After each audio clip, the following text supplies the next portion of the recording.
So you can see the screen, huh? Okay. So today we are going to study psychotic disorders due to general medical condition. So अब psychotic disorders due to general medical condition में क्या है कि symptoms तो psychotic disorders के होंगे पर exactly जो है वैसे नहीं होंगे जैसे कि नॉर्मल साइकोटिक डिसऑर्डर में होते हैं, क्योंकि कोई एक अंडरलाइंग मेडिकल कंडीशन होगी जिसकी वजह से वो सिम्टम्स आ रहे हैं। तो आगे हम देखेंगे कैसे डिफरेंशिएट करेंगे।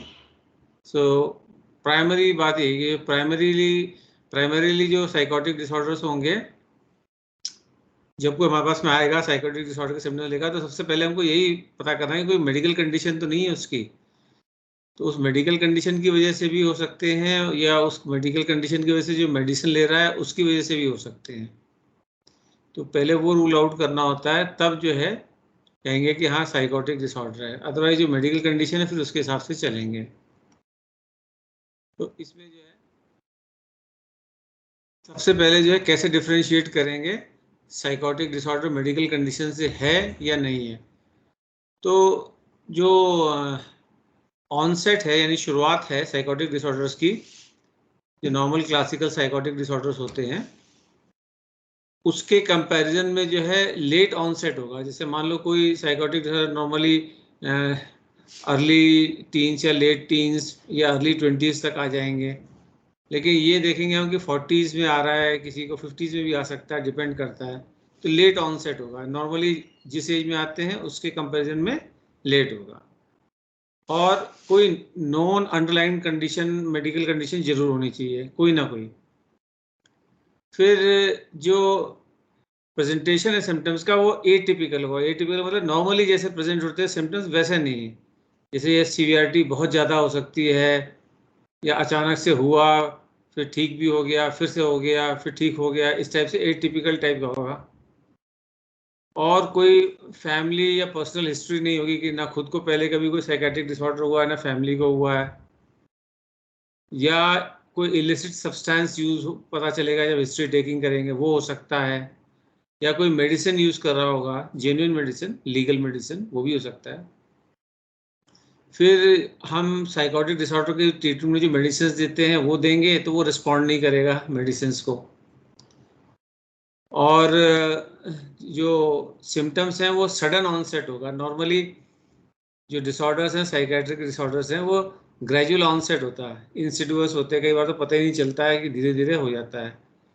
यहाँ पे जो एकदम सडन ऑनसेट होगा। और जो वाइटल साइंस हैं, वाइटल साइंस का मतलब जैसे कि पल्स रेट है, हार्ट बीट है, ये सब जो है वाइटल साइंस में आते हैं, ये एबनॉर्मल होंगे।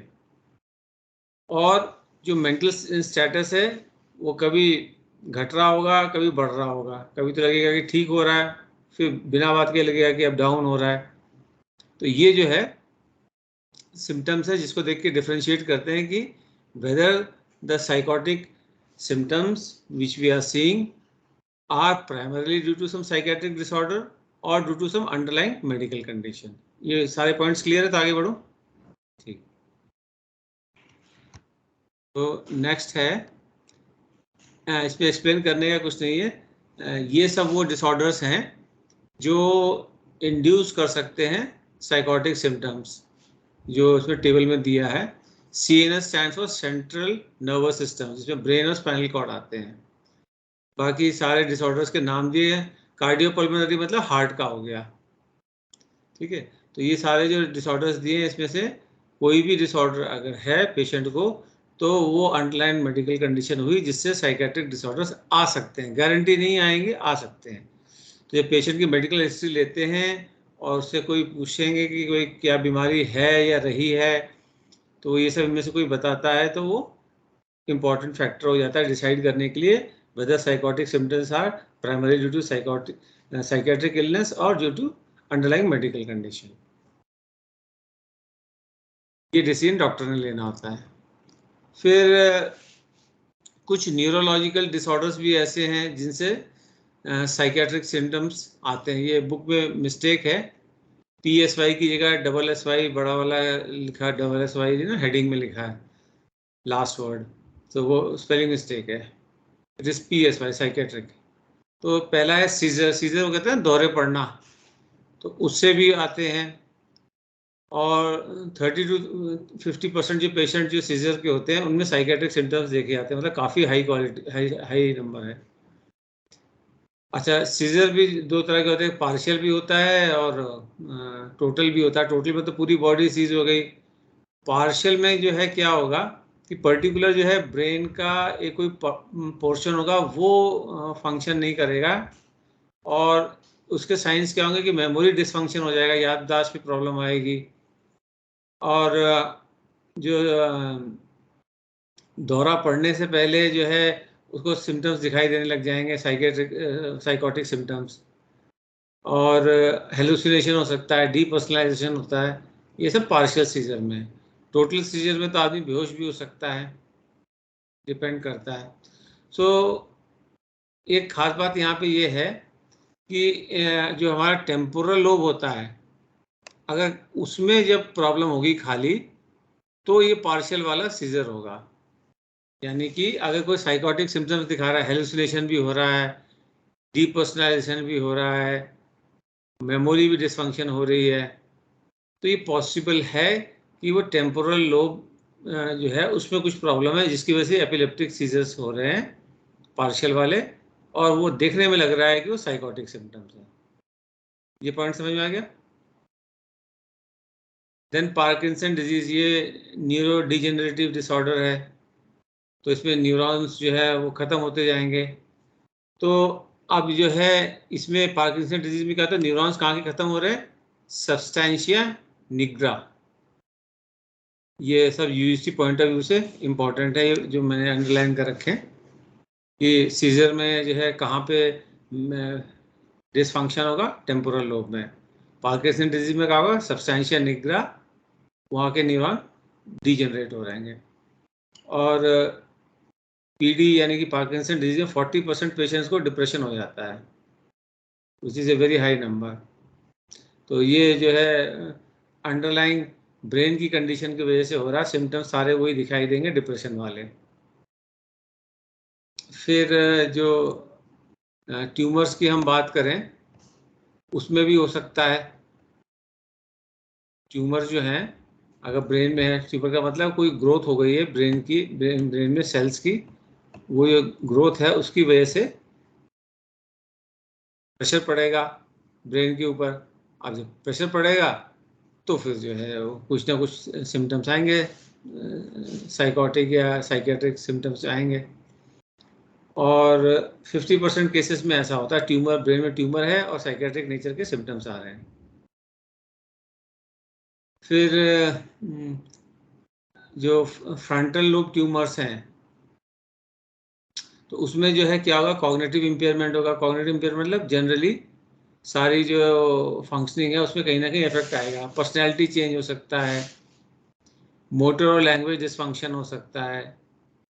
अच्छा, लिम्बिक और हाइपोथैलेमिक ट्रेमर्स ट्यूमर जो होंगे, लिम्बिक सिस्टम जो होता है और हाइपोथैलेमस, उसमें अगर जो है ट्यूमर है तो क्या हो सकता है, रेज हो सकता है। रेज मतलब एक्सेसिव एंगर, इतना सीवियर एंगर कि बस जान ले लेंगे, दे देंगे type. Mania, emotional liability, emotional liability मतलब इमोशन अप डाउन जो है वो हो रहे हैं। और ऑल्टर्ड सेक्सुअल बिहेवियर, जो नॉर्मली उसका सेक्सुअल बिहेवियर इंडिविजुअल का था वो चेंज हो जाता है। तो ये जो है ब्रेन ट्यूमर से होता है। देन कम्स हेलुसिनेशन भी हो सकते हैं। फिर मल्टीपल स्क्लेरोसिस, जो न्यूरॉन्स में माइलिन शीथ होती है जो एक्सॉन को कवर करती है, सो ये इंसुलेशन का काम करती है, जिससे जो इलेक्ट्रिकल इम्पल्सेस पास हो रहे हैं न्यूरॉन्स में वो लीक नहीं होते हैं। तो अगर माइलिन शीथ डैमेज हो जाए तो फिर जो है वो शॉर्ट सर्किट हो सकता है, और शॉर्ट सर्किट होगा तो फिर कुछ कहीं पे भी किसी भी तरह का मेल फंक्शन हो सकता है कि अचानक दिखना बंद हो गया, या कोई बैलेंस होना बंद हो गया, सुनाई देना बंद हो गया, इट कैन बी एनीथिंग। तो इसमें जो है abstract reasoning, planning, organizational skill, ये सब जो है ये इफेक्ट होते हैं। फिर एक होती है मेनिंजाइटिस, ये भी जो है ब्रेन में इन्फेक्शन होता है उससे होता है। क्या होगा कि बहुत एक्यूट कंफ्यूजन, बहुत ज़्यादा confusion, headache, memory impairment, memory खराब होना, फीवर और नेक स्टिफनेस, ये भी होती है। अब इसमें मेनिंजाइटिस में खास बात ये है कि इसमें कोई ज़रूरी नहीं कि जो वाइटल साइंस है वो एबनॉर्मल हो। जैसे हमने स्टार्टिंग में पढ़ा था कि one of the symptom is कि जो वाइटल साइंस है वो एबनॉर्मल होंगे, लेकिन मेनिंजाइटिस केस में हो सकता है कि वाइटल साइंस नॉर्मल ही हो। फिर पैराथायराइड डिसऑर्डर हम पढ़ चुके हैं, तो इसमें जो है एबनॉर्मलिटी इलेक्ट्रोलाइट्स में होती है, स्पेशली कैल्शियम। तो ये अगर बहुत ज़्यादा कैल्शियम प्रोड्यूस हो रहा है तो हाइपरग्लाइसीमिया भी हो सकता है। हाइपरग्लाइसीमिया मतलब बहुत ज़्यादा क्वांटिटी में जो ग्लूकोज है वो कम हो गया ब्लड में, तो उससे क्या हो सकता है, डिलीरियम हो सकता है, सडन डिमेंशिया, डिप्रेशन, एंजाइटी, साइकोसिस, एपैथी मतलब कुछ अच्छा नहीं लगना, स्टूपर, एक पर्टिकुलर पोजीशन में बैठे रहें, या इवन कोमा में भी जा सकता है इंसान। और हाइपरग्लाइसीमिया अगर लंबे समय तक हो गया तो आदमी मर भी सकता है। फिर थायराइड डिसऑर्डर की हम बात करें तो उसमें anxiety, confusion, agitation, depression, hypomania and frank साइकोसिस। फ्रैंक साइकोसिस मतलब कोई डाउट नहीं, जो सिम्टम्स से सारे मैच कर रहे हैं कि हाँ हाँ साइकोसिस है। फिर एड्रिनल डिसऑर्डर की बात करें तो इसमें जो है अपैथी, फटीग, डिप्रेशन, इरिटेबिलिटी, साइकोसिस, कन्फ्यूजन, ये सब होता है। और 50% की जो पेशेंट हैं, up to 50% of patient in Cushing syndrome, उनमें डिप्रेशन देखा गया है। तो ये क्या होता है कशिंग सिंड्रोम, कि बहुत हाई लेवल के जो कॉर्टिसोल जो बॉडी में हो जाते हैं तब होता है। सो नॉर्मली जो है ये स्टेरॉइड्स लेने की वजह से होता है। और ये भी हो सकता है कि जो एड्रिनल ग्लैंड है उसके ओवर एक्टिव होने की वजह से भी जो है कॉर्टिसोल ज़्यादा हो जाए। सो दोनों ही पॉसिबल रीजंस हैं। So this is adrenal disorder. Then इसमें क्या मेजर साइकेट्रिक सिम्टम्स हो गए, डिप्रेशन, इमोशनल लेबिलिटी, डिलीरियम, साइकोसिस, सब में वो सेम मिलते जुलते हैं। एक है सोडियम इम्बैलेंस, ये मैं इनडायरेक्टली पहले बता चुका हूँ। जैसे अगर बॉडी में सोडियम की कमी हो जाए तो क्या होगा, irritability, confusion, anxiety, delusion, hallucination, ये सब होगा। तो अब इसमें सोडियम लेवल को करेक्ट करना पड़ेगा, मगर ये ध्यान रखना है कि करेक्ट लेवल पे लाना तो है लेकिन स्लोली लाना है।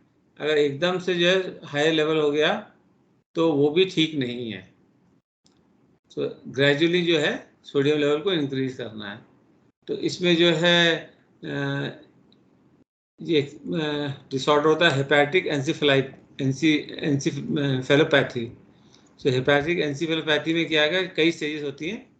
सो पहली स्टेज में क्या होगा, apathy, restlessness, impaired cognition, impaired hand writing मतलब मोटर कंट्रोल जो है वो इफेक्ट होगा, रिवर्सल ऑफ स्लीप रिदम, दिन में जो है सो रहा है, रात को जग रहा है, ये पहला स्टेज ये है। फिर दूसरा स्टेज क्या है, lethargy, drowsiness, disorientation, asterixis, mood swings, behavioural disinhibition, मतलब नॉर्मली सोशल सेटिंग में जो जैसा वो बिहेव करता था वैसा नहीं, बहुत ज़्यादा जो है वो करेगा। स्टेज 3 में क्या होगा, अराउजल स्टूपर। अराउजल स्टूपर मतलब स्टूपर तो हो गया है, अजीब सी पोजीशन या नॉर्मल पोजीशन बना के लगातार बैठा हुआ है, कोई चेंज नहीं कर रहा है, लेकिन अगर हिलाओ डुलाओ या उठाओ तो उठ जाएगा, अराउजेबल होता है, लेकिन स्टूपर एकदम बस बैठा ही हुआ है, इस टाइप से होगा। और हाइपर एक्टिव रिफ्लेक्सेस होंगे, रिफ्लेक्सेस तो सभी में होते हैं, इनमें हाइपर एक्टिव होंगे, बहुत ज़्यादा होंगे। और जो साइकेट्रिक सिम्टम्स है वो शॉर्ट ड्यूरेशन के लिए आएंगे स्टेज 3 में, और स्टेज 4 में कोमा, जो हमने बात की थी ऊपर। सो ये होते हैं। फिर विटामिन B1 की डिफिशियंसी से भी प्रॉब्लम आती है। तो इसमें जो है बेसिकली थियामाइन डिफिशियंसी होती है। तो इसमें जो है वर्निके एंसीफेलोपैथी होती है। एंसीफेलोपैथी जहाँ पे भी मतलब ब्रेन से रिलेटेड कुछ है, तो वर्निकेज एरिया होता है ब्रेन में।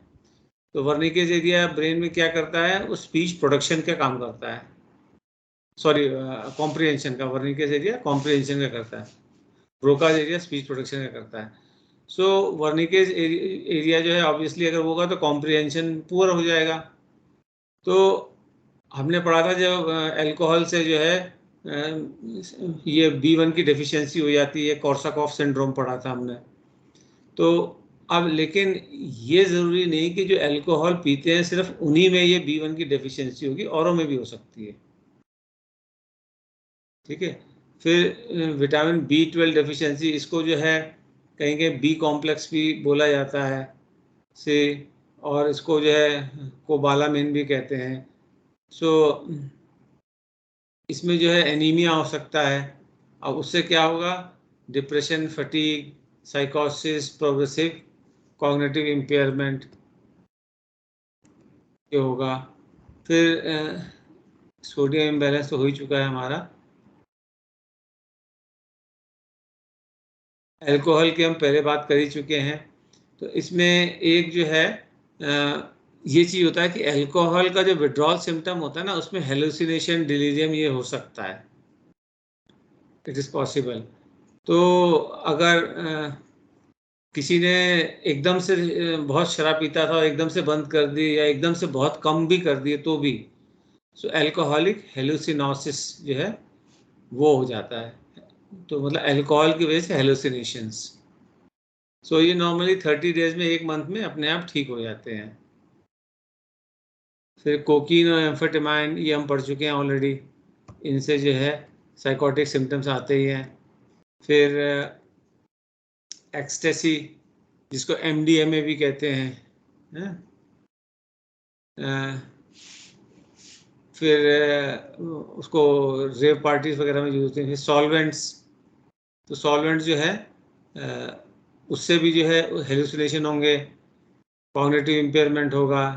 फिर देन हैवी मेटल्स जैसे लेड और मर्क्यूरी है, ये हो सकता है एनवायरनमेंट में कोई चीज़ें ऐसी हो उससे आ जाए, मैग्नीशियम, आर्सेनिक, ऑर्गेनोफॉस्फोरस कंपाउंड, ये सब जो है इसमें हैवी मेटल्स में आते हैं। तो इनकी वजह से भी साइकेट्रिक सिम्टम्स आ सकते हैं। तो इसीलिए जो है पहले जो पेंट वगैरह में ये सब यूज़ होता था, लेड, तो वो स्कूल वगैरह में इसीलिए बंद कराया गया कि बच्चे पढ़ते हैं, उनको अगर जो है एक्सपोजर होगा इससे तो ऑब्वियसली साइकेट्रिक सिम्टम्स तो आएंगे, बच्चों को डैमेज भी हो सकता है। सो ये हो गया। Then comes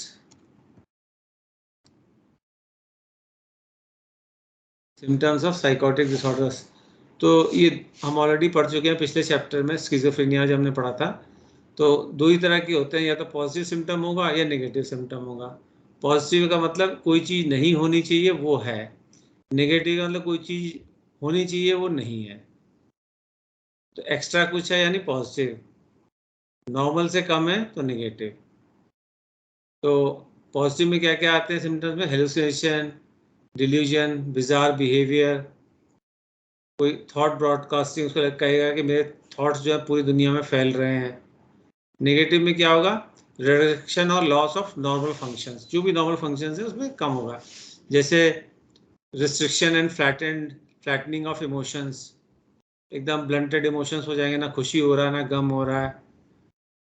severely reduce speech and thought, ना सोच पा रहा है ना बोल पा रहा है। लैक ऑफ इंटरेस्ट है, गोल ओरिएंटेड एक्टिविटी नहीं, हर एक का कुछ ना कुछ गोल होता है लाइफ में, कुछ कर रहा होता है, इनकी कोई गोल ओरिएंटेड एक्टिविटी नहीं होगी। और जो डिल्यूजन होता है वो ऐसा फर्म बिलीफ है कि कोई वेरीफाई भी नहीं कर सकता है। जैसे मैंने बताया था कि वो क्रेडिट कार्ड यूज़ नहीं करेगा और इंटरनेट बैंकिंग भी नहीं करेगा यूज़, बताएगा भी नहीं किसी को, और मन में ये सोच रहा होगा कि गवर्नमेंट जो है मेरे एक्सपेंडिचर को मॉनिटर कर रही है इसलिए मैं डिजिटल ट्रांजेक्शन नहीं करूँगा। तो है तो ये डिल्यूजनल बिलीफ, पर वेरीफाई कैसे करोगे, you can not verify it. और डिल्यूजन में ना दो चीज़ें होनी ज़रूरी हैं, तब उसको डिल्यूजन हम कहेंगे। एक तो डिल्यूजन जो है पैथोलॉजिकल होना चाहिए। पैथोलॉजिकल मतलब कोई डिसऑर्डर है उसके साथ में डिल्यूजन है, या जो डिल्यूजन है वो इस तरह से आगे प्रोग्रेस कर रहा है कि वो डिसऑर्डर की तरफ ले जा रहा है। डिसऑर्डर में एकदम से सारे सिम्टम्स नहीं आते हैं ना, धीरे धीरे आते हैं। तो या तो ऑलरेडी डिसऑर्डर हो चुका है या दिख रहा है कि होने वाला है, इसको कहेंगे पैथोलॉजिकल है। ठीक है, तो एक तो पैथोलॉजिकल होना चाहिए डिल्यूजन। दूसरा डिल्यूजन में क्या होना चाहिए कि आप उसके सामने कॉन्क्रीट प्रूफ भी रख दोगे तो भी वो नहीं मानेगा। जैसे आप कहो कि वो कह रहा है कि ये जो है पानी में जहर मिला है, मेरी वाइफ ने मुझे जो है ये पानी दिया, इसमें जहर मिला हुआ है, कोई इसका सबूत नहीं है उसके पास में, बस वो डिल्यूजनल बिलीफ, मेरी वाइफ मुझे मारना चाहती, मैं जानता हूँ इसमें पानी है। तो आप कहोगे अच्छा देखो मैं पी के दिखा देता हूँ, अगर जहर है तो मुझे मरना चाहिए, आप पी लोगे, ऑब्वियसली इसमें कुछ नहीं है तो मरोगे नहीं। वो फिर भी नहीं मानेगा, कहेगा नहीं नहीं उसने ऐसा जहर डाला, वो आप पे असर नहीं करेगा, मुझ पे करेगा। सो ये दो चीजें होनी जरूरी है डिल्यूजन में, पैथोलॉजिकल एंड कॉन्ट्रेरी प्रूफ देने के बावजूद भी वो बना रहेगा, ये ध्यान रखना। क्योंकि कई बार जो है कई डिल्यूजन ऐसे होते हैं कि वो इंडिविजुअल को रॉन्ग इन्फॉर्मेशन है या मिस्टेक हो गई, उससे भी वो डिल्यूजन लगता है। तो इसलिए ये दोनों चीजें हमें वेरीफाई करनी पड़ेंगी, ठीक है।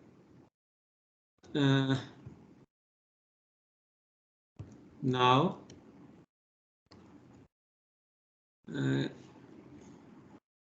अब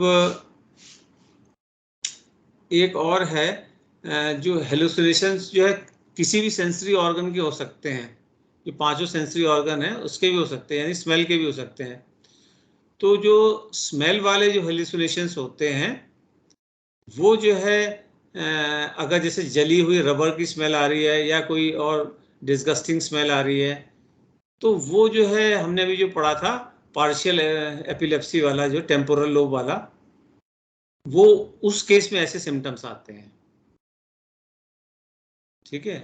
तो वो हमको देखना पड़ेगा जो उसका हेलुसिनेशन है वो किस टाइप का है। अगर वो जैसे कह रहा है कि भाई मुझे जली हुई रबर की स्मेल आती है, कोई अच्छी चीज से भी, लेटर से गुलाब के फूल से भी बदबू आ रही है, तो ये इंडिकेटिव है कि प्रॉबेबली जो है टेम्पोरल लोब एपिलेप्सी है इसको। तो जब एफएमआरआई एग्जामिनेशन होगा तो उसमें निकल के आ जाएगा टेम्पोरल लोब में प्रॉब्लम है या नहीं है। और इन सब में क्या होगा कि वो अनप्रिडिक्टिवली एक्ट करेगा या बिल्कुल इनएप्रोप्रिएटली ड्रेस करेगा, जैसे हाफ पैंट पहनेगा ऊपर स्लीवलेस टी शर्ट पहन लेगा फिर टाई लगा लेगा, ऐसा भी पॉसिबल है, ठीक है। और इसमें साइकोसिस में जो रैपिडली रेडिकल पर्सनैलिटी चेंज आते हैं। रेडिकल का मतलब पहले कुछ था अब उससे बिल्कुल अलग है, ये रेडिकल है। रैपिडली का मतलब तो स्पीड तेजी में, तो यहाँ पे रैपिड नहीं रेडिकल है। फिर इम्पेयर्ड फंक्शनिंग होनी ही होनी है जब साइकोसिस है, और रियलिटी से टच खत्म हो जाएगा, उसकी दुनिया अलग ही होगी इंडिविजुअल की, वो नहीं समझ पा रहा होगा कि सच क्या है और इमेजिनरी क्या है, जो वो इमेजिन कर रहा है उसको सच मान रहा होगा, even if you give the proof, ये बात ध्यान रखना। और जो साइकोसिस है ये कई मेंटल डिसऑर्डर्स में होता है, इंक्लूडिंग मूड डिसऑर्डर्स, जो हमने पढ़ा था, डिप्रेशन पढ़ा था, उसमें भी साइकोसिस होता है, मैनिया में भी हो सकता है, ठीक है। तो मेडिकल कंडीशन में भी हो सकता है और मेंटल कंडीशन में भी हो सकता है साइकोसिस। अब जो टाइप्स हैं इसमें अधिकतर हम पढ़ चुके हैं, वो क्विकली मैं बता दूंगा और की चीज में हाईलाइट करके बता दूंगा। सबसे पहला स्किज़ोफ्रेनिया। तो स्किज़ोफ्रेनिया हमने पढ़ा हुआ है, इसमें जो है कॉग्निटिव इंपेयरमेंट तो होगा ही होगा, मेमोरी में प्रॉब्लम आएगी, जो कॉग्निटिव फंक्शंस सभी में थोड़ा इंपेयरमेंट होगा, ओवरऑल मिला के इतना ज़्यादा होगा कि इंडिविजुअल को जो है इफेक्ट हो रहा है कॉग्निशन। फिर ब्लंटेड इफेक्ट होगा ना, ज़्यादा इमोशंस नहीं होगा, अपैथी होगा, गोल डायरेक्टेड एक्टिविटी नहीं होगी, ये सब स्किज़ोफ्रेनिया में होगा। खास बात क्या है कि एटलीस्ट 6 मंथ से जो है सिम्टम्स उसको आ रहे हो स्किज़ोफ्रेनिया के, सब जो भी मैंने बोला, एटलीस्ट 6 मंथ्स, और 2 या 2 से ज़्यादा एक्टिव सिम्टम्स जैसे हेलुसिनेशन, डिल्यूजन, ये पॉजिटिव सिम्टम्स हैं, 2 या 2 से ज़्यादा होने चाहिए। तो जो मैंने बताया सिम्टम्स के अलावा कम से कम सिम्टम्स 6 महीने और 2 या 2 से ज़्यादा एक्टिव सिम्टम्स होने चाहिए कोई भी, और वो दो या दो से ज़्यादा एक्टिव सिम्टम्स वो कम से कम 1 महीने से हों, बाकी सिम्टम्स 6 महीने और एक्टिव सिम्टम्स 1 महीने से अगर आ रहे हैं तो हम स्किज़ोफ्रेनिया कहेंगे। और स्किज़ोफ्रेनिफॉर्म डिसऑर्डर में तो इसमें जो है लेस देन 6 मंथ, मतलब 1 मंथ टू 6 मंथ, सिम्टम्स वही है, बस ड्यूरेशन में फर्क आ गया। तो ये याद करने के लिए स्किज़ोफ्रेनिया में तो पूरा 6 है, और जो स्किज़ोफ्रेनी फॉर्म, फ्रेनी को मेंटली याद करो मिनी, मिनी मतलब 6 से कम, ऐसे याद कर लो तो फिर कंफ्यूजन नहीं होगा। स्किज़ोफ्रेनिया में एटलीस्ट 6 मंथ, स्किज़ोफ्रेनी मतलब मिनी 6 से छोटा, तो वो 1 to 6 मंथ हो गया। सिम्टम्स वही है, और डिक्लाइन इन फंक्शनिंग तो हो गई होगा हर एक में। फिर स्किज़ो अफेक्टिव डिसऑर्डर, तो इसमें स्किज़ो अफेक्टिव डिसऑर्डर में एटलीस्ट 2 वीक का डिल्यूजन और हेलुसिनेशन होना चाहिए। जो ऊपर हमने पढ़ा था एटलीस्ट जो है 1 मंथ होना चाहिए था, यहाँ पे 2 वीक हो गया है। और दूसरी बात क्या है, मूड सिम्टम्स नहीं होंगे, जैसे डिप्रेशन या मैनिया या हाइपोमैनिया, वो सब नहीं होगा, तब स्किज़ो अफेक्टिव कहेंगे। ठीक है, तो अफेक्ट जो है इमोशंस से समझ लो, तो इमोशंस जो है वो ज़्यादा चेंज होते हैं मूड डिसऑर्डर्स में, है ना। तो स्किज़ो अफेक्टिव डिसऑर्डर को ऐसे याद कर लो कि इसमें जो मूड्स वाला नहीं है, और 2 वीक्स का इसमें है। और फिर आता है डिल्यूजनल डिसऑर्डर, तो इसमें कम से कम जो है एटलीस्ट 1 मंथ का जो है non bizarre symptoms without any other active symptoms. देखो नॉन बिजार बोला गया है इसमें, है ना, जो हाँ जो पता भी नहीं चल सकता, नॉन बिजार है कि वो कह रहा है कि मेरे पीछे CBI IB ED पड़ी हुई है, हो भी सकता है, सो वी डोंट नो, तो लेकिन लॉजिकल कुछ बात निकल के नहीं आ रही है, पर कोई और एक्टिव सिम्टम्स नहीं है, मतलब हेलुसिनेशन डिल्यूजन ये सब नहीं है। और अगर ये 1 महीना हो, एटलीस्ट 1 मंथ, देखो 1 महीना हो गया और एक्टिव सिम्टम्स नहीं है तो डिल्यूजन, 1 महीना हो गया और एक्टिव सिम्टम है 2 वीक के लिए तो स्किज़ो अफेक्टिव डिसऑर्डर। ठीक है, और अगर 6 महीने से कम है तो फिर जो है, और एक्टिव सिम्टम्स तो होंगे ही होंगे, तो वो स्किज़ोफ्रेनिफॉर्म हो गया, और 6 महीने से ज़्यादा हो गया तो फिर जो है स्किज़ोफ्रेनिया हो गया। तो नीचे से ऊपर जब चलोगी तो क्लैरिटी मिल जाएगी बेटर। डिल्यूजनल डिसऑर्डर में सिर्फ और सिर्फ डिल्यूजन है, वो भी नॉन बिजार वाला। बिजार वाला इसलिए नहीं कि बिजार वाला थोड़ा वो मैनिया भी हो सकता है, इंसान को कह नहीं सकते हैं, ये डिपेंड करता है। तो और यूजुअली जो है कोई जो साइकोटिक सिम्टम्स अगर 1 महीने के अंदर अंदर अपने आप ही या इलाज से खत्म हो जाए तो वो उसको कहेंगे brief psychotic disorder, less than 1 month, less than, तो शुरुआत यहाँ से होगी, ब्रीफ साइकोटिक डिसऑर्डर सबसे कम ड्यूरेशन का, लेस देन 1 मंथ। 1 महीना हो गया मगर एक्टिव सिम्टम्स नहीं है तो डिल्यूजनल डिसऑर्डर हो गया।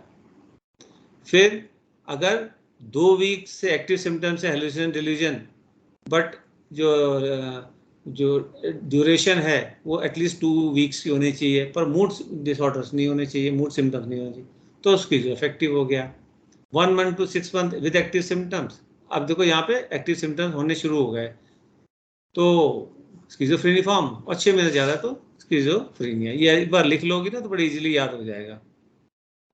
तो ये नीचे से ऊपर ऐसे एक बार लिखना तो तुम्हें पता चलेगा कि सीरियसनेस ऐसे बढ़ रही है, लास्ट में स्किज़ोफ्रेनिया है। ठीक है, नाउ कॉजेस। सो साइकोसिस का जो ग्रीक मीनिंग है, साइकी मीन्स माइंड या soul, osis means abnormal condition, तो यानी कि माइंड की एबनॉर्मल कंडीशन। तो इसमें क्या एबनॉर्मल कंडीशन है कि loss of contact with reality, ये है। सो अब जो है कुछ प्रोफेशनल्स ऐसे हैं कि वो कहते हैं कि साइकोसिस जो है वो अपने आप में सफिशिएंट सिम्टम्स या डिसऑर्डर या इलनेस नहीं है, क्योंकि डिफरेंट डिफरेंट तरह के साइकोसिस हो सकते हैं, उनमें आपस में कॉमन कुछ नहीं है। ठीक है, सो अब वो जब आपस में कॉमन नहीं तो हम इसको एक नाम कैसे दे दें कि ये भी साइकोसिस है, ये भी साइकोसिस है, ये भी साइकोसिस है। तो साइकोसिस में होने वाली जो चीज़ें हैं वो इतनी वाइड वैरायटी की हैं कि उनको सबको एक कैटेगरी में रखना पॉसिबल नहीं है, ठीक नहीं है, साइंटिफिक नहीं लगता, ऐसा कुछ लोगों का कहना है। लेकिन डायग्नोसिस तो होता है साइकोसिस का। तो ये एक व्यू पॉइंट था जो मैंने बताया, ताकि साइकोसिस का कभी डायग्नोसिस करो तो ये भी ध्यान रखना कि साइकोसिस कई तरीके का हो सकता है, कोई एक पर्टिकुलर चीज नहीं है साइकोसिस। अब जैसे कोई ट्रॉमा या स्ट्रेसफुल कंडीशन हुई तो उसमें ब्रीफ और 1 महीने के अंदर सही हो भी जाएगा, तो ब्रीफ साइकोटिक डिसऑर्डर है ना। अब इसमें तो कोई अंडरलाइंग मेडिकल कंडीशन भी नहीं है, तो ये अलग टाइप का हो गया। फिर ऑर्गेनिक कॉज भी हो सकता है, जो मैंने भी बताया था, जैसे जनरल मेडिकल कंडीशन है उससे भी हो सकता है साइकोसिस। सो डिफरेंट हो गया ना दोनों, लेकिन कैटेगरी एक ही है, दोनों को ही साइकोसिस कहेंगे। बस इतना है कि उसको स्पेसिफाई कर देंगे ड्यू टू मेडिकल कंडीशन, और उसमें मेडिकल कंडीशन नहीं पर है तो साइकोसिस ही।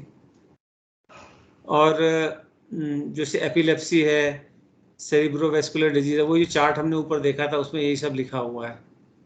पोरफायरिया, एंडोक्राइन कंडीशन, जैसे हम पिछले चैप्टर से पढ़ सके हैं, हाइपो और हाइपोथायराइड, इसमें भी होता है, साइकोटिक डिसऑर्डर्स हो सकता है।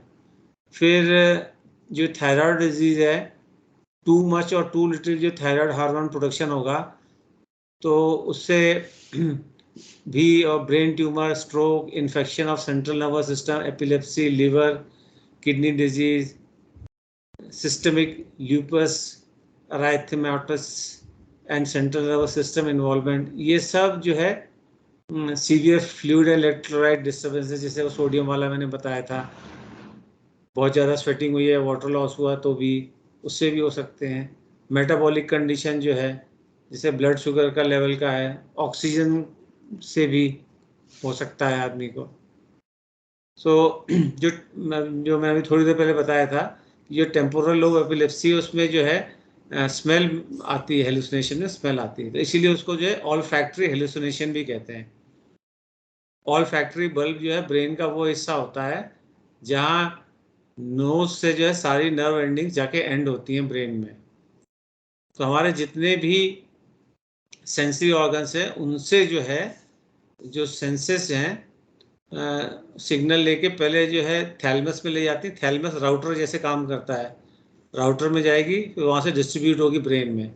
लेकिन जो ऑल फैक्ट्री बल्ब है इसमें डायरेक्ट जाती है, नोज से सीधे जाती है, वो थैलमस में नहीं जाती है। ठीक है। फिर और ये भी हो सकता है कि अगर ए टिपिकल एज पे, नॉर्मली जिस एज पे हेलुसिनेशन वगैरह होते हैं, साइकोसिस, वो नहीं हो रहे हैं, तो मेडिकल कंडीशन के बारे में हमको विचार करना चाहिए, जो मैं ऑलरेडी बता चुका हूँ। फिर जो ये भी मैं हम बता ही चुका हूँ कि क्या क्या होगा, डिल्यूजन, हेलुसिनेशन, डिसऑर्गेनाइज स्पीच, फिर डिसऑर्गेनाइज और कैटाटोनिक बिहेवियर।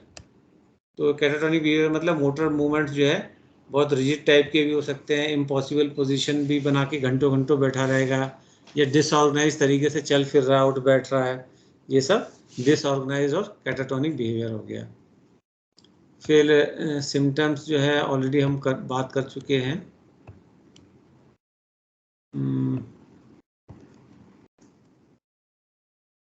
अब आते हैं डिल्यूजन्स, ये सब हमने ऑलरेडी पढ़े हुए हैं। बिजार, ऐसा जो सुनते ही समझ में आ जाए कि इम्पॉसिबल ऐसा होना। नॉन बिजार सुनते ही समझ में नहीं आएगा, बट लॉजिकली इसको करोगे तो समझ में आ जाएगा कि ऐसा कह तो रहा है, पॉसिबल भी है लेकिन हो नहीं रहा है, there is no reason that this is happening. Mood congruent, जैसे मूड है वैसा डिल्यूजन है, जैसे अगर कोई मैनिक कंडीशन में है तो ग्रैंडियोसिटी का होगा, कोई डिप्रेसिव स्टेट में है तो निहिलिस्टिक होगा, इस टाइप से। मूड न्यूट्रल मतलब अगर वो मैनिक भी स्टेट में तो भी डिप्रेसिव वाला हो सकता है निहिलिस्टिक, या डिप्रेसिव स्टेट में है तो भी ग्रैंडियोसिटी वाला हो सकता है। डिल्यूजन ऑफ कंट्रोल की समबडी या some group of people are controlling him और her. Nihilistic, the world is coming to an end. Delusion of jealousy, जो अपने पार्टनर को जो है उसकी फाइडेलिटी पे डाउट कर रहा होता है इंसान। ठीक है। और डिल्यूजन ऑफ गिल्ट और सिन, तो एक कोई को फॉल्स जो है गिल्ट होगा कि हाय मैंने ये गलत कर दिया है, मेरी वजह से ये खराब हुआ। एक ये जो है डिलीजन ऑफ पॉवर्टी है, ये प्रॉब्लली तुम्हारे लिए नया होगा, बाकी सब तो मैं पढ़ा ही चुका था। सो इसमें जो है इंडिविजुअल का ये बिलीफ होता है, प्रॉब्ली तुमने ऐसे लोगों को देखा भी होगा, वो फाइनेंशियली इनकैपेसिटेटेड हो जाएंगे फॉर वॉट एवर रीजन। पैसों की कमी नहीं होगी, लेकिन वो अपने आप को, उनके मन में हमेशा ऐसा डर रहेगा कि वो गरीबी ना हो जाए, तो जितना पैसा है उसके स्टैंडर्ड के हिसाब से वो नहीं रह रहे होंगे। ठीक है, ये डिल्यूजन ऑफ पॉवर्टी है। तो आज के ज़माने में ये लेस कॉमन है, पहले ज़्यादा होता था, क्योंकि पहले वो फेमाइन और एपिडेमिक्स वगैरह सब होते थे, पेंडेमिक बहुत होते थे, तो उस टाइम जो है वॉर्स होते थे, तब ये ज़्यादा होता था। तो अब क्योंकि ओवरऑल जो है वर्ल्ड में प्रॉस्पेरिटी बढ़ रही है, तो इसलिए अब ये थोड़ा लेस कॉमन है, पर होता है। फिर हेलुसिनेशन भी है, ऑलरेडी टॉक्ड, इसमें मैं बता ही चुका हूँ, जो ऑल फैक्ट्री बल्ब वाला। फिर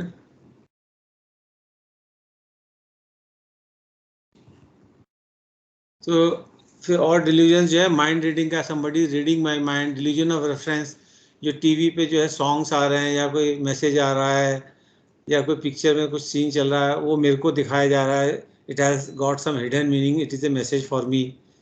इरोटोमैनिया, ये मैं बता चुका हूँ, कोई फेमस पर्सनैलिटी होगी अपोजिट जेंडर की, इसको लगेगा कि वो दैट पर्सन, ही और she is in love with me madly, so much so that कि वो she is waiting for me to get married with me.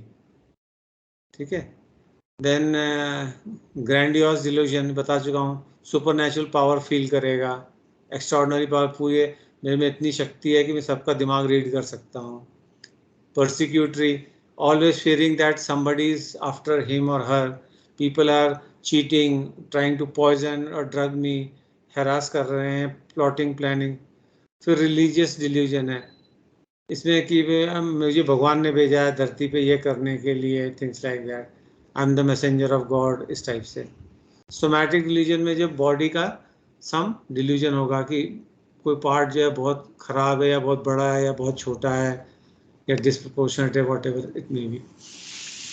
Delusion of parasitosis, तो इसमें क्या होता है कि इंडिविजुअल लग रहा था कि पैरासाइट है उसके शरीर के अंदर में जो उसको खा रहा है, कि अंदर जो कीड़े हैं शरीर में वो मुझे खा रहे हैं, तो पैरासाइटोसिस होता था। फिर डिल्यूजन ऑफ पॉवर्टी तो मैंने बता ही दिया है। Hallucinations I have already told you.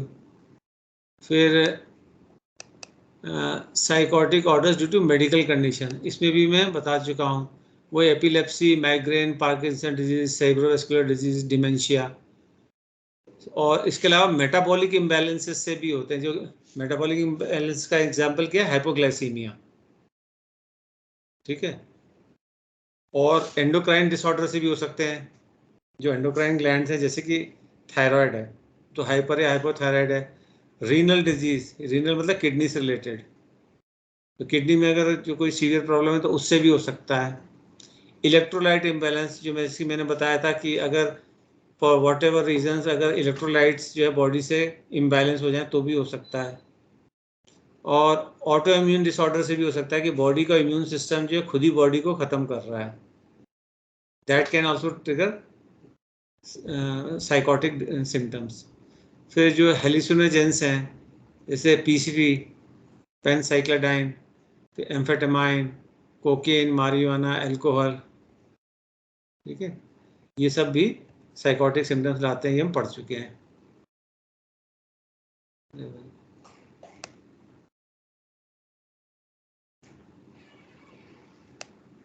फिर फंक्शनल कॉजेज, फंक्शनल कॉजेज मतलब ब्रेन में कुछ क्या है ऐसा जिसकी वजह से हो रहा, तो एक तो ब्रेन ट्यूमर, ये हम पढ़ चुके हैं। फिर ड्रग अब्यूज, उससे भी ब्रेन में डैमेज होता है, इरिवर्सिबल हो जाता है।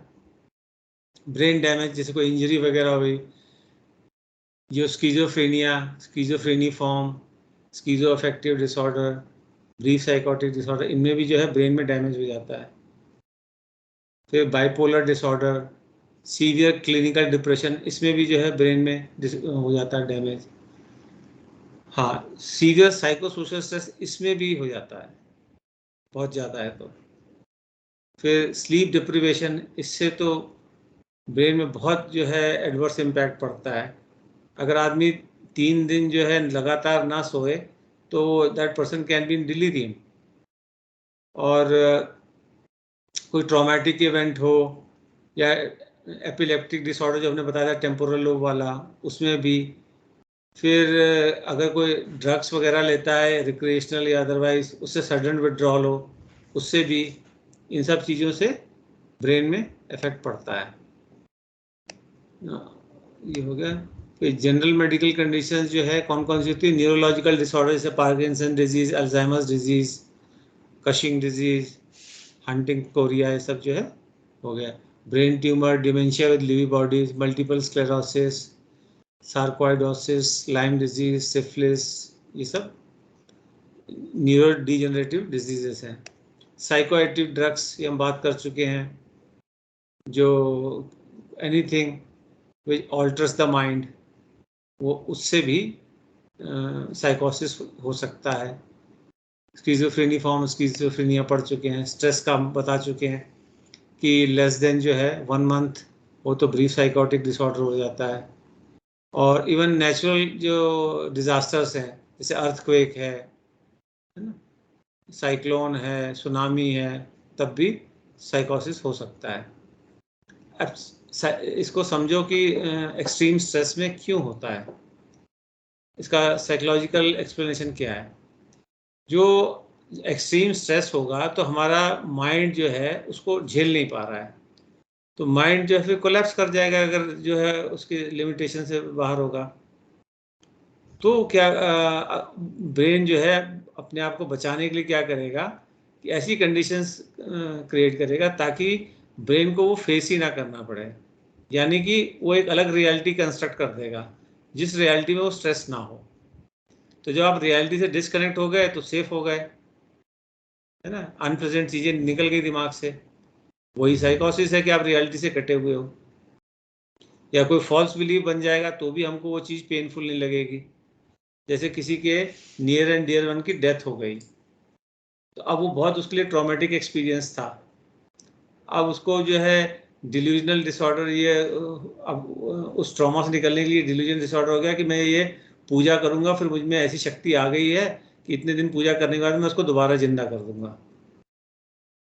ठीक है, तो वो ब्रेन को रिलीफ मिल गया कि हाँ वो जिंदा हो जाएगा, मुझे वापस मिल जाएगा, पर है तो वो डिल्यूजन।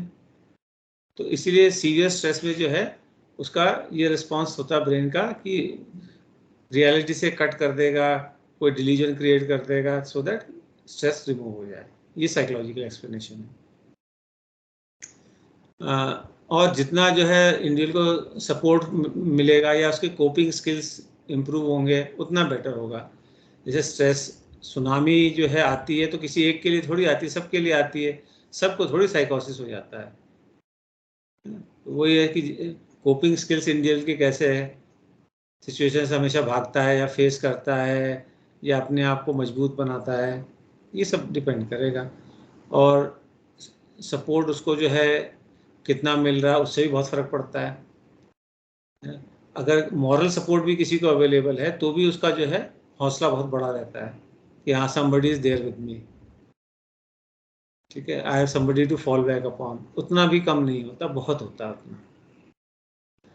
और पोस्टमार्टम साइकोसिस, इसमें क्या है कि आफ्टर चाइल्ड बर्थ जो है फीमेल को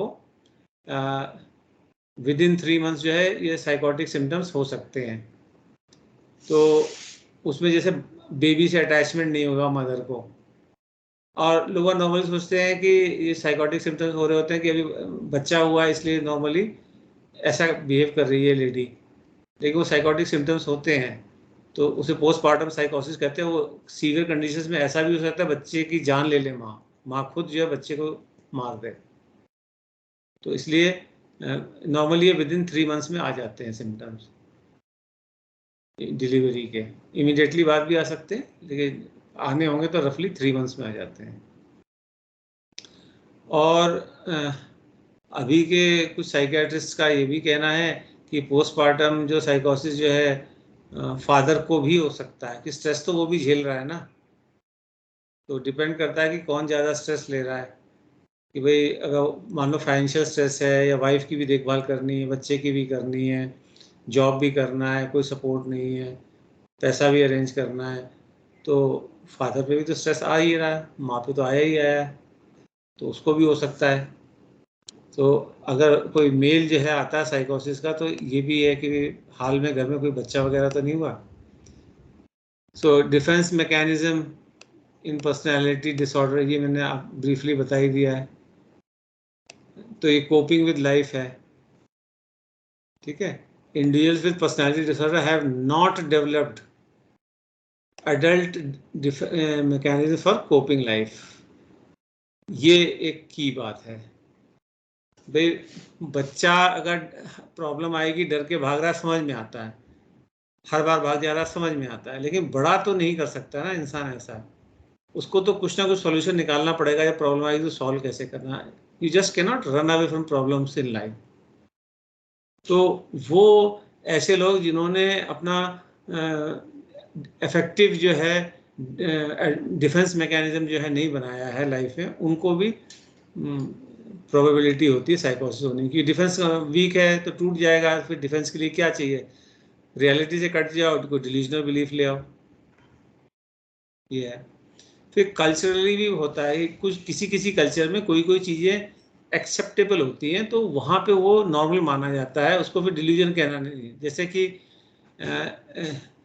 एक पर्टिकुलर जो है एशिया में ही ये चीज़ पाई जाती है, एक कोरो करके डिल्यूजन है। उसमें क्या था कि दिस ऑब्सेशन, ऑब्सेशनल डिल्यूजन है किसका, कि जेनिटल्स का, जो रिप्रोडक्टिव मेल के केस में, फीमेल में नहीं होता है, मेल में ही होता है, कि they feel that their genitals are shrinking and ultimately disappear हो जाएंगे और उनकी डेथ हो जाएगी इंडिविजुअल की।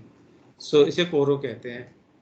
तो अब इसका कोई लॉजिकल रीज़न नहीं पर है, पर ये एशिया में ही पाया जाता है और किसी आउटसाइड एशियन कॉन्टिनेंट नहीं पाया जाता। तो ये कल्चरल वाला हो गया। फिर एक मैंने बताया था एक बार पहले कि जो जापानीज कल्चर में there is a word which means door of paper, कागज का दरवाजा। तो वो ये मानते हैं, उनका ये बिलीफ सिस्टम है कल्चर में ही, कि जो आत्मा है और जो लिविंग ह्यूमन बींग्स है इसी वर्ल्ड में रहते हैं, बस एक कागज का दरवाजा है, उसके इधर उधर वो आत्मा आ जा सकती है। तो वहाँ पे अक्सर लोग कहेंगे कि आज मैंने फलाने को देखा, डेड लोगों को, इसको देखा उसको देखा, और लोगों के लिए वो नॉर्मल है। वो ये नहीं कहते हैं कि तुम्हारा जो है दिमाग खराब हो गया, पागल हो। तो वहाँ पे जो है बड़ा नॉर्मल है ये इस टाइप की चीज़ें मिलना। फिर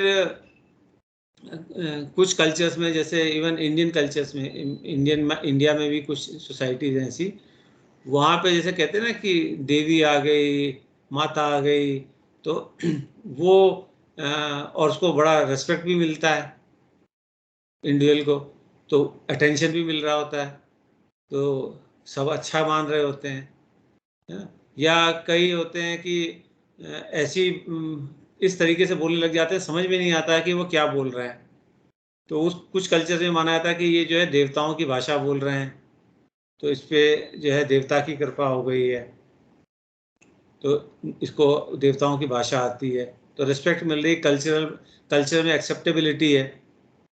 तो ये भी हमको देखना पड़ेगा, तो वहाँ पे वो नॉर्मल हो जाएगा, ठीक है। अगर इंडिविजुअल को प्रॉब्लम नहीं है, उसकी सोसाइटी को प्रॉब्लम नहीं है, तो फिर डिसऑर्डर किस बात का। उसकी सोशल लाइफ इम्पेयर्ड नहीं है, ऑक्यूपेशनल लाइफ इम्पेयर्ड नहीं है, पर्सनल लाइफ इम्पेयर्ड नहीं है, तो प्रॉब्लम कहाँ है। फिर ट्रीटमेंट, तो जितना जल्दी इंटरवेंशन हो उतना अच्छा होता है साइकोसिस में, द सूनर द बेटर। सो और मल्टी डिसिप्लिनरी अप्रोच होगी। मल्टी डिसिप्लिनरी अप्रोच मतलब मेडिसिन भी देना है, साइकोथेरेपी भी देनी है, फैमिली थेरेपी भी देनी है, इंटरपर्सनल थेरेपी भी देनी है, ग्रुप थेरेपी भी अगर दे सकते हो तो। जो हालांकि साइकोसिस के केस में ग्रुप थेरेपी देते नहीं है, उसका रीज़न ये है कि जैसे मान लो ग्रैंडियोसिटी का डिल्यूजन है किसी को, वो तो वहाँ किसी को बोलने नहीं देगा, तो ग्रुप थेरेपी कहाँ से होगी। तो साइकोसिस में ग्रुप थेरेपी नहीं होती है इसीलिए। और हॉस्पिटलाइजेशन, क्योंकि अगर बहुत सीवियर केस है तो ईसीटी, इलेक्ट्रोकन्वल्सिव थेरेपी, वो देनी पड़ेगी, जिसे बिजली के झटके देना कहते हैं प्लेन भाषा में। तो 50-60% जो पेशेंट्स हैं साइकोसिस के, वो ईसीटी के बाद में दे गेट बेटर। कम से कम वॉयलेंट कंडीशन तो उनकी ख़त्म हो जाती है। फिर जो मेडिकेशंस हैं वही सब जो हम पढ़ा, वही सब नाम है, पर ये मेडिसिन देगा कौन? साइकेट्रिस्ट देगा। It is not something which we will give, ये ध्यान रखना। हाँ, लेकिन पेशेंट से अगर पता चलता है कि कौन कौन सी दवाइयाँ वो ले रहा है तो हमको ये पता लग जाएगा कि अच्छा इसका साइकोसिस का ट्रीटमेंट चल रहा है।